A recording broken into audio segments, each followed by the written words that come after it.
सुप्रभात। Class 10th lesson number 1 Hindi व्याकरण।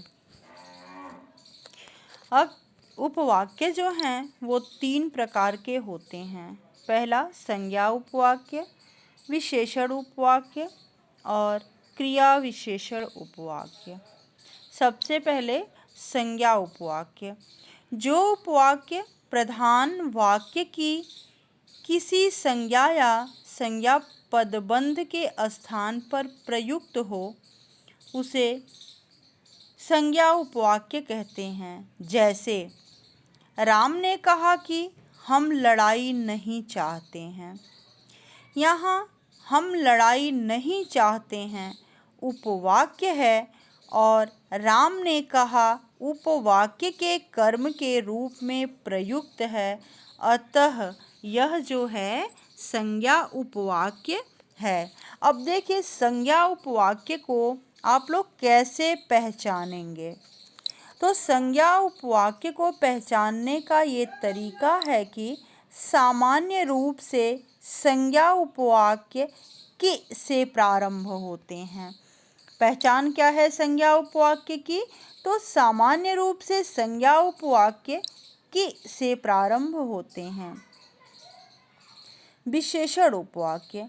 जो आश्रित उपवाक्य प्रधान उपवाक्य की किसी संज्ञा या सर्वनाम की विशेषता बताते हैं उसे विशेषण उपवाक्य कहते हैं। जैसे यह वही आदमी है जिसने कल चोरी की थी, या जो मेहनत करता है उसे अवश्य सफलता मिलती है। अब देखिए ऊपर के वाक्य में जिसने कल चोरी की थी और जो मेहनत करता है, ऐसे आश्रित उपवाक्य हैं जो क्रमशः आदमी संज्ञा तथा उसे सर्वनाम की विशेषता बता रहे हैं। विशेषण उपवाक्य का प्रारंभ सर्वनाम जो अथवा इसके किसी अन्य रूप जैसे जिसने, जिसे, जिससे, जिनको, जिनके लिए आदि से प्रारंभ होता है। अब विशेषण उपवाक्य को पहचानने का तरीका ये है कि विशेषण उपवाक्य का प्रारंभ जो है जिसने, जिसे, जिससे, जिनको, जिनके लिए आदि से होता है।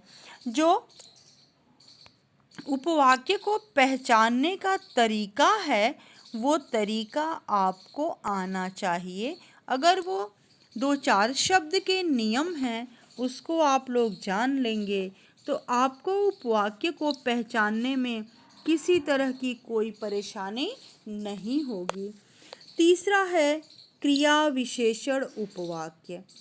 जिस आश्रित उपवाक्य का प्रयोग क्रिया विशेषण की भांति किया जाता है, अर्थात जो आश्रित उपवाक्य प्रधान उपवाक्य की क्रिया की विशेषता बताता है। क्रिया विशेषण किसे कहते हैं? तो जो क्रिया की विशेषता बताते हैं उन्हें ही क्रिया विशेषण कहते हैं।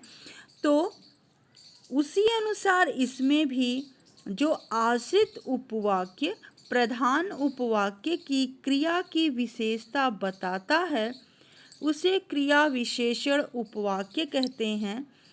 जैसे जब तुम इस स्टेशन पर पहुँचे तब मैं घर से चला गया।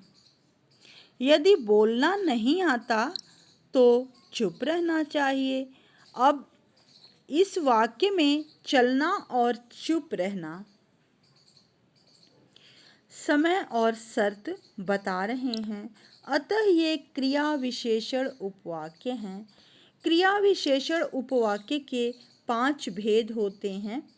काल सूचक उपवाक्य। काल सूचक उपवाक्य को कैसे पहचानेंगे?